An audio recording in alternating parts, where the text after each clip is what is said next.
I had a hobby too. Mine happened to be guns and ballistics, and I studied guns and ballistics as much as I could, and I wrote an article about high velocity.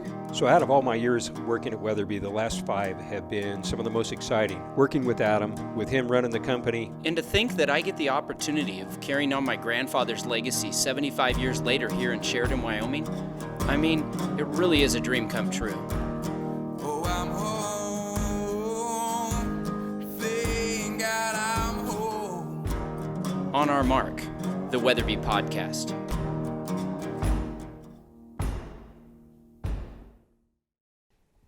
On our mark, the Weatherby Podcast, and we got a special guest today. 2 special guests. Mac, you've been on a couple times. I'm a guest at this point. I mean, yeah, not quite a staple yet, but hey, what do you do here, Mac?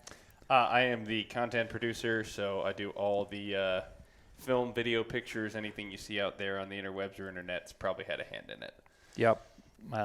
You've done a great job with that, too. And extra special guest, sorry, Mac, Keaton, Lyons. What do you do here? So I'm the ballistics technician at Weatherby. So I do all the load development for all those cool cartridges you guys get to shoot out there, and I have the fun job. I get to shoot all day. Keaton does have a really fun job, and that's why I wanted to bring him on here today. He has the number one job. I think that I handle a lot of the social media, and we get the jokes like, "I'll come be your accuracy shooter," and that's what Keaton does. He goes. There's down an there. element of that. It's a real thing. Yeah, There's more to it, obviously, but we get that joke more than any other joke for jobs. Like, if you want a product tester or an accuracy shooter, I got it. I do think that most people think that everybody here at the company just does what you do, but that's not true. It's basically you and John. Yeah. I tried to convince John to come on here. I'm gonna throw a shout out to John, but John is a man of few words. He is. He does all of his work in the shadows. He does. He's awesome, though. He knows his stuff. So Yes. I've got a couple questions for you, Keaton, but walk us just through, a day in the life of the ballistics technician. Okay. So I show up to work, and right away we get to loading ammunition. I mean, it's from start till end. We're loading ammo. So I get prepared for testing our. Hold on. We're backing it up. Hold on. So you're loading the ammo, or who's actually what do you mean? Yeah. So our ammo department crew. There's a group of guys that run our machines and package ammunition. I'm kind of a part of both sides, the ballistics technician and the ammo department. Okay. That makes sense. So what do you do to support the ammo loading team? So I'm there to help them troubleshoot while they're loading. And primarily, I'm giving them the loads that I've already worked on downstairs for them to start into production. So the way that works is that I will get an initial test. They'll set up their machines. They'll get their powder dialed in. They'll get their overall length dialed in. I'll then take those cartridges downstairs and shoot them through a pressure and velocity barrel. We'll go through that equipment here later. Okay, cool. More to so, come. Yeah, I just verify that what they're loading is safe and it meets the Weatherby velocity standards, all that kind of stuff. So, as far as that goes, I'm constantly testing that ammunition to make sure that everything's safe, everything's accurate. We're getting the velocities that we want in our Weatherby cartridges. That's a big thing. Got to have that velocity. So. Right. We want people that buy a Weatherby box of ammo now versus in the future to have. Yeah, consistency. Very consistent results. Yep. So, what does that physically look like then? So you're supporting them. Let's just walk through what does that mean? The P&V barrel, pressure and velocity barrel. So this is probably really hard to explain without a picture, but that's okay. Most of the people that listen to this podcast really seem to like the technical aspect. So let's geek out for a minute. We'll break it down here. So the pressure and velocity barrel is this giant. I guess you would liken it to a number 5 contour barrel, huge, thick chamber. Yep. It's ported for a piezo quartz transducer. That's what's reading the pressure off that cartridge. Okay. So when you get a pressure and velocity barrel, you can get it any cartridge you can think of out there. It'll slip into what we call a universal receiver. It's this big hunk of steel that's meant to take some serious pressures. When you're working up loads, sometimes you don't know exactly. You don't do it right every time. No, pretty hard to get it right on the first shot. So giant chunk of steel. That thing slips into there. It's on this cart, I guess, aiming down range. It's a fixed cart. So let's say I'll throw in a barrel. I'll put in my transducer, which is cartridge specific. Okay. So it's contoured to that cartridge just behind the shoulder. Now, back that up a little bit for like dummies like me. Transducer. I mean, what is that and what does it do? I'll draw a picture of it for you, I guess. So piezo quartz is basically the same technology that's in your barbecue grill. When you push that button on your barbecue grill, it creates a spark. Yep, sure does. So the same thing is happening in my transducer that's screwed down into the top of that barrel. When that cartridge goes off, it applies pressure to that quartz, which then makes voltage. So that voltage is sent to what's called a charge amplifier. That charge amplifier takes that voltage, the higher the voltage, the higher the pressure, takes that and it transforms it into a number to send to my Ayler system, which then populates on my screen. So it gives you chamber pressure. Yep, So it gives me chamber pressure. We've got Sammy Spec and Sammy Max too that we don't obviously want to get above, but we know where we want our target to be. Yeah. So you're measuring within that. Yep. Yeah, there's no guesswork involved. That pressure that's on that screen, I have to trust that that's the pressure that I'm seeing in my equipment through, I guess, multiple calibrations as well. Every transducer is a little bit different, so we have to ensure that those transducers are working correctly to give me a correct pressure. No guesswork. That's crazy to think about, because you think about, like, I don't know when this technology was invented or when it became commonly used, but you think of a guy like Roy, who was creating his own loads. He definitely in had one of these. 1943. Not at all. Yeah. Like, you're a wildcatter that day. We have old archival footage of Roy shooting and stuff like that, and you see him. He puts like this oven mitt on when he's like shooting out of his old Weatherby Deluxes, assumedly testing his loads, and I'm just sitting there thinking, that thing explodes. What is this oven mitt going to do? Like, your face is right here. It's just. Yeah, actually, John told me a funny story the other day of, I think it was his father, who was kind of a wildcatter himself. That's, I think, where John picked it up. Yeah. Crazy. He was talking about this 4570 that he bought at a pawn shop, and he was really curious to see what it would take to blow it up, an old bolt action. Right, let's just see how far she'll go. Yeah, well, his safety equipment was a tractor tire. That's what he put his rifle in. It's a long shot from what we have now as far as safety equipment, but yeah, those guys were a lot braver than we are. Yeah, and it should be noted too that universal receiver, you're remotely triggering, so it's not like you're pulling with your hand. You're not pulling the trigger. Yeah, I'm standing in a bunker like a German scientist ripping a cord. Yeah, I think I just gave Keaton a new job title, and it's no longer ballistics technician. It is bullet scientist. Bullet scientist? Oh, Yeah, that's a good title. It's got a ring to it. Yeah, I think that's better. We can, Leslie's making business cards. We can get on that right away. Yeah. Well, I'll be expecting them early next week. At least cartridge scientist. I like it. Yeah, that could be a thing. So sorry, I interrupted you. You were talking about the transducer. You're talking about the universal receiver, the barrel, and all that setup. So you're getting that into the system and getting all the math out of it, and you're sort of walking us through that process, like developing loads. Like, what is that? Just continuing that train of thought before I got into that. Okay, and I guess let's break it down to the equipment that's down there to make it a little bit easier to explain. Yeah. So the P&V barrel is just one part of the system that we implement down there. It's called an Ayler 85 system. So the Ayler 85 is basically your computer, you imagine. It's where all your data is sent to, and then that system turns that data into something I can read. It's a combination. It's a software program, Yeah. as well as there's the just acoustic pickups. Yep. Right. Yeah. So that's part of it. The Ayler system implements the Ayler screens. They're just a chronograph screen. There's 2 of those down in our range. As the bullet leaves the muzzle, it passes through the first screen, which sends a signal to the Ayler system to start counting. As that bullet passes through the second screen, it takes another reading, and that math works out to tell me how fast that bullet is going. You have a preset distance and a time, so you get your velocity. Yeah, and even from muzzle to that first screen, it's taking that into account to give me actual muzzle velocity. So that's the other part of it. And then downrange, we actually have 4 microphones, or a ceramic microphone at each corner of the target. As that bullet passes through that screen there, it senses the supersonic wave off of the bullet, and it gives me a group down there. I shoot multiple rounds, and a group populates on my computer. So there's no going down into the range, measuring physical targets, and trying to do all that math. Everything is on my computer, no guesswork at all. So it shows you basically not where it passed through necessarily on, in space, but it kind of shows you where the bullets pass through the target in relation to each other. Yeah. Gotcha. Interesting.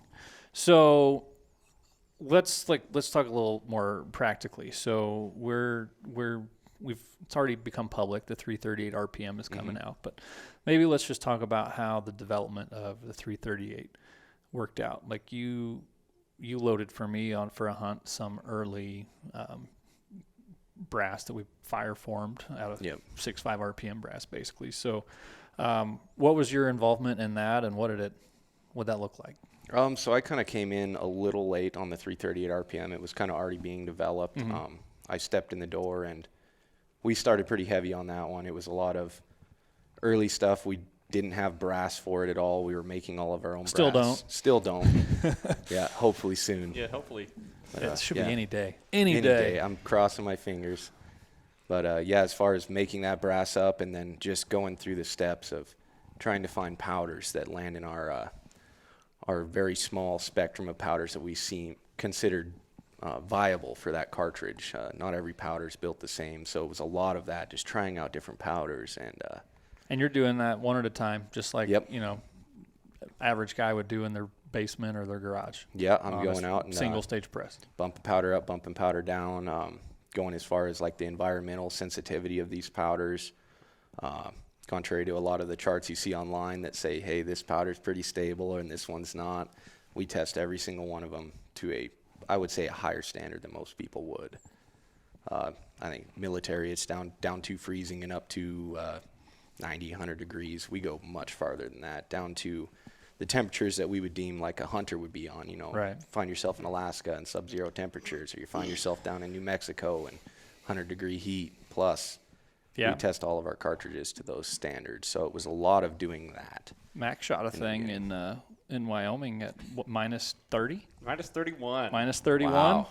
Yeah. You don't have to go to Alaska. I was not shooting a Weatherby cartridge, but I honestly couldn't tell if you'd affected it or not. At that point, you don't know. Like, shivering and how freezing. much is just movement versus. Fortunately, it was not that far away, but yeah, that was. There's some temperature swings. I didn't know we tested that low. What do? You throwing them in like the freezer, or like what's the process look like for that, for testing around in freezing or hot conditions? The cold side is literally a freezer. We put it into a little mini freezer downstairs and get that down to 0 degrees, I think is what we have it set at. And early on, when Weatherby was really starting to get into the cartridge game, and John was our first ballistician, he didn't have quite the equipment that I have now. I mean, we've went from a toaster oven to an aluminum block with a heating pad on it, and now I have an actual incubator that I put my cartridges in that hold them very stable. Nice. Live cartridge. Very live cartridges. Yes. Yeah. Don't try this. Well, at home, we're not talking 400 degrees here, No. I'm just imagining the scientific process of throwing your cartridge in a toaster oven. It's a little unnerving at first, yeah, but. So, like, what kind of swings have you seen from, like, call it 0 degrees to 100 degrees Fahrenheit? Like, how much does that really affect? And, maybe talk about some powders that it affects more than others, or what do you think? Yeah, so you've got your single base and double base powders. There's a lot of argument over which one's more temp stable. I've seen anywhere from 30 to 35,000 PSI swing from cold to hot. What does that relate to for people that can't measure PSI and velocity? In velocity, I would say that's well around the 400 feet per second mark. Substantial. Very substantial. Yeah. Something you wouldn't want to see on a hunt in particular. Yeah. And beyond that, taking a safe cartridge and bumping it up to 80,000 PSI when it's hot. I mean, if we're already, to get the velocities that we push, then we're close to Sammy Max as it is, so that's no secret. But yeah, you add 35,000, that's substantial. Yeah, it's 50% extra. It's a no-go. Yeah. And there's a surprising amount of powders out there that you can read through forums all you want and the hand loader's knowledge, but nothing beats the equipment that we have here as far as giving me information on those types of powders. There's a lot of them that we would love to use. They work in every other area except they're not temp stable. And as far as the kind of company that we are, we sell to hunters, and hunters aren't always in a perfect condition. Yeah. You're going to be in the cold. You're going to be in the hot. We want to make sure that you as a hunter, as a shooter, have safe ammunition out there and stuff that's also going to be accurate. You can imagine 400 feet per second. It's going to lead to some inaccuracies downrange. It's interesting. We joke upstairs sometimes in a good way about you and John. I don't know if it was you or John that loaded it was 338 RPM bullets for David Draper. We brought him here last spring for a bear hunt. We went here in Wyoming. He shot a bear. I started getting his scope set up. You may have even actually started it, but I think I went down there to the range that you use less, that 300-yard range, and I turned the ailer on. And I want to say I shot 5 total rounds. I was like, man, it's spot on. It's good. And between those 5 shots, my velocity delta was like 8 feet per second. Between 5 shots, I'm like, holy cow, what are you guys doing? Yeah, so there's a lot of things that break down into consistent ammunition as far as getting your standard deviation, your extreme spread down. A lot of that's your powder. Some cartridges are just more efficient and better at burning that powder consistently every time. There's a myriad of things that go into making ammunition that consistent. I guess in the hand loading world, the loading world in general, anything standard deviation-wise under 10 is considered good. Your PRS shooters and such, they want their standard deviations very low. So to achieve that, it's a lot of tinkering with those different types of powders, finding the right combination of powder and bullet, and keeping your neck tension consistent. So if that bullet's welded into that case a little bit harder than the next one, just a little more, yeah, that's going to lead to increased pressure. So those are all things we're taking into account when we're loading these cartridges. Man, well, you guys definitely doing an awesome job. And I haven't actually talked to you about this before, but I heard a rumor, since we were kind of talking about 338 RPM, that we were testing some different configurations recently as we're getting prepared to load this. And I think you beat or tied a company accuracy record. As frustrating as it is, I tied it. Okay. So I can't hold that crown up yet, but yeah. So what was it? Give us the whole setup on that, because I think that's intriguing. Rifle we've got here, 338 RPM. It's a number 3 contour, 18-inch barrel. Steel number 3 contour. Yeah, steel number 3 contour and an AccuMark barrel. As far as setup goes, not a real fancy rifle. All of our accuracy rifles down there, they're kind of, yeah, they're like Franken guns down there. The purple one is my favorite one. Yeah, the purple and orange one. Yeah, that one's hideous. But yeah, that's the rifle setup. That day in particular, I was messing around with a new lot of Stayball 6.5 powder that we'd got in, running through all the tests, making sure velocity's there, making sure pressure's correct. There's a lot of difference in between lots of powder. So sat down at the bench, decided to shoot a group, see if it's also as accurate. That's maybe something that not everybody maybe knows. So you're saying we get a lot of whatever, reloader whatever, or what's the one you just said, Stayball? Stayball 6.5, yep. Lot to lot, you're going to see variation. Huge variations. Some powders better than others. We've seen as much as 3 grains, 4 grains difference in like US 869. So that's something people don't see often either. Is John and I are out there testing not only every lot of powder, but a lot of times every keg. And we've seen changes in between different kegs of powder. How big is how many kegs is a lot, or what's the measurement there? It just depends on how much we actually get in, especially right now with supply constraints. It is tricky. We take what we get. Term lot is just how many we get in one batch group from our suppliers, because we don't make our own powder. Yep. So yeah, we're testing through all that stuff, making sure everything's consistent. I was shooting a 225 grain interlock. Okay. Sat down at the bench, shot my first shot, nothing special. Shot my second shot, 0.05, which gets the heart racing a little bit. Yeah, okay. Well, we got something started. We have the little joke, don't look at the screen till the group's done, because you'll psych yourself out. And looked at the screen, seen a 0.05, and thought to myself, because I've had it happen multiple times, even some better than that, 0.01, 0.02. It's not going to happen today. And next shot went in there, and I couldn't believe it. It's one hole down there, 0.06. So that's the current Weatherby record between John and I. 3-shot .06. 3-shot .06. So did you keep going or did you stop? Yeah, I kept going. I think I got just over a 1/4 inch on the 5. So made me feel like it wasn't so much luck. The gun was shooting very well that day. Wow. So yeah, that's kind of the gist of that. That's the crazy awesome thing about having that Adler system down there is like, I took my wife to the range recently and she got a little Camilla that shoots real well, and I'm looking through the spot. It's going like, hon, I think you put one through the same hole, but I can't tell. You either did that or you missed the target entirely. Like, but that Adler with that acoustic system, I mean, it's math. Like, there's no denying it. Like, you know exactly how. It even takes. I played around with it down there. It takes the diameter of the bullet you're shooting to figure out where the center of your hole is. So it tells you the true. It's not edge. It's not you think of a hole in the paper. Yeah. It's not edge to edge. It is measuring from the center of your hit to the center of the hit here to the center of the hit there. So on a group like a .06, if I was doing that out in the field, I wouldn't even know how to go about measuring that group. You would have been like, same hole. Yeah, that's all they say. Yeah. Well, yeah, I think we're spoiled in a good way to have access to the range down there and to have the tools that you need to properly do your job. But if before I worked here and did reloading, I'm like, man, wouldn't it be nice to have to be able to go to the range and not have to worry about if it's windy or whatever, and to have a controlled environment down there. You're shooting through a windless tunnel that's more or less a fixed temperature. Yeah, temperature and humidity relatively stable in that room. So there's you've kind of eliminated the variables in that way. That's pretty cool. It's kind of ruined my my own hobby loading at home, not having all the equipment I have at work. It's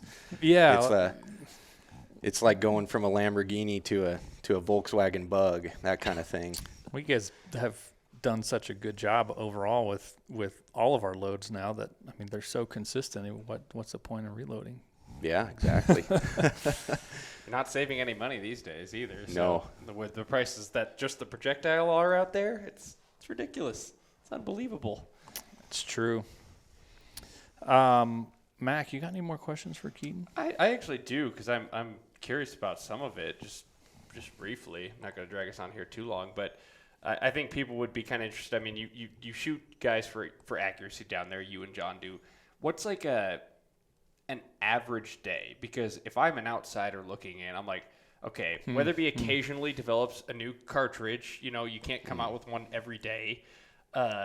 Sometimes we introduce new bullets to the lineup, like a lot of the hammer stuff coming in here recently. But I guess somebody, myself even, would be like curious, what does a ballistician technician, what are you doing every day? You just going down there and shooting ammo for the sake of shooting? Because that's what people would obviously assume, but you're obviously not.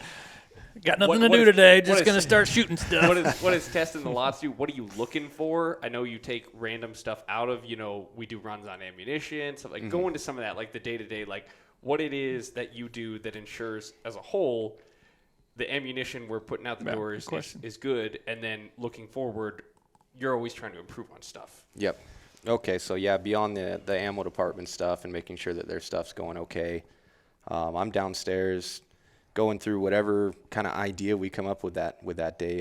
If we have some future loadings, we're planning on maybe loading 300 Weatherby in a month, and we want to make sure that the lot of powder that we have, the bullet lot that we have, case lot and stuff like that we have is all really consistent. So I'm going to go downstairs and play around with that stuff. So that's kind of the looking into the future thing, trying to get ahead of ammo department to make sure they're not waiting on me to go downstairs and load develop.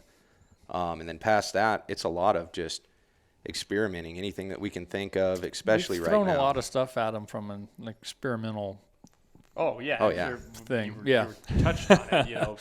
I think we were talking about it before the podcast. That we don't necessarily get all of the same powders that we used to get, or sometimes you don't get the bullets that we used to be able to get our bullets on. So I'm sure for the last couple of years, specifically, it's been a lot of like R&D for you. Yeah, and I'm sure the hand loaders out there can attest to it. It's really hard to get your hands on powder nowadays, and we're no exception to it. Powder, bullets, brass, any of that stuff. We're kind of going through the same pains as anybody else out there. Yeah, in some cases we're no Federal or Hornady from a size perspective by any stretch, but versus a hand loader where you're happy to find 5-10 pounds. Yep. We're looking for like 10,000 plus pounds, you know. Yeah, and we're burning through it pretty quick down there. So it's pretty hard to come by. Yep. It's tricky.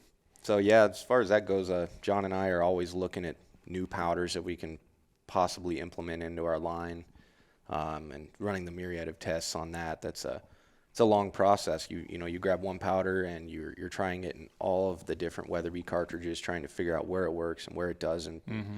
I mean, there's a lot of times I'll find a powder that works with this bullet, but it doesn't work with this bullet or this bullet, and it works in this case, but not this one. So we're trying to find combinations of stuff that work for a lot of our cartridges to kind of streamline that process. So we're constantly just experimenting with different powders, different combinations of bullet and powder, primers, primer sensitivity, the environmental side of things. We're doing a lot of that. And beyond that, factory loading is really tricky because I'm trying to make a cartridge shoot well out of everybody's guns, not just one. Anybody can make a cartridge shoot well for your gun. For your gun. Yeah, sure. To try to get I guess what we call our pet loads. We have these certain loads that we know shoot well in a lot of different rifles, but trying to get those to shoot well in all of them, almost an impossible feat, as most people know. Every rifle's a little different. It's going to like a different bullet, but yeah, we try to keep everything really consistent. If you bought a box of rounds a year ago, we want the one you buy today to be the same. Yeah. Not easy to do. Nope. I think it's pretty cool though that you're there working for, you know, for us that are shooting that stuff, because, you know, you're factoring in, you know, variations in bullet to bullet and adjusting from a lot of bullets to a lot of bullets and powder so that, yeah, the end result, the terminal performance is the same. So, yep, and it's awesome. Our goal is to make ammunition from the factory that feels like custom ammunition. Doesn't feel like your typical factory loaded ammo. We want it to be something you'd be proud to shoot out of your rifle. I mean, your rifle's really only as good as the ammo that you put through it. It is. True story. Okay, I got a question for you. Mm-hmm. This is a real question. What's your favorite Weatherby cartridge? I've got you play with all of them. You get to play with all of them. It's going to sound kind of boring, but I think Roy Weatherby was right. That little 257, that's probably my favorite cartridge. Why? Not what I thought you were going to say. I thought you'd say 300 because So we failed to mention earlier, the 300 is what the current accuracy record is with, correct? Yep, that was John's group with the 300. Okay. Your tie was with 338? Yep. Okay. Yep, 338. So for those of you wondering if it shoots, it does. Well, at least Keaton can shoot it. I was having some trouble with my rifle, trying to figure out the right ammunition. I came to Keaton. I was like, "You should shoot this gun," so I know that it's not me. I trust you. Right. So 257. 257. No, I'm not shocked by that because that's actually might be my favorite too. But yep. Why do you say it? Well, I'd say as a shooter, someone who's shooting them all day, it's a very easy cartridge for me. I never have to worry about different combinations of stuff going into that little cartridge. It typically just shoots so well. It's a really efficient cartridge, and it's inherently accurate, which is a word I kind of hate. Yeah, but that's I started saying that about 6.5 RPM to when I was going through the sales tour on when we introduced that. I'm like, I don't like saying this, but it just kind of is. I don't know how else to say it. It's the words that fit, I guess. I don't know. There's no better explanation for it. It's inherently true, so. Yeah. Yes, because of the way that it is. Yeah, that's interesting. Okay, so I do have another question, just a clarifying question. So when you're accuracy shooting, can you describe your setup? Like, you're not just clamping a gun in a vise. No. Well, tell me what you're doing. No, so as much as I shoot, I'd love to shoot everything off the shoulder, off bags. That's the way I prefer it. But shooting every day to save my shoulder, I shoot off of a lead sled. Okay. I take the weights off it, and I don't lean into it yet. That's really hard on scopes and such. Mm-hmm. So, we shoot off a lead sled. We've got a big bench down there that sits on top of. So where the P&V barrel sits is basically where the end of my muzzle sticks out of a window and sits. About a 1 foot hole in the wall that I'm shooting through, and then I'm shooting down through that tunnel. Gotcha. At my paper. You shoot with a brake or without? I prefer to use a brake down there for as much as I am shooting. Okay.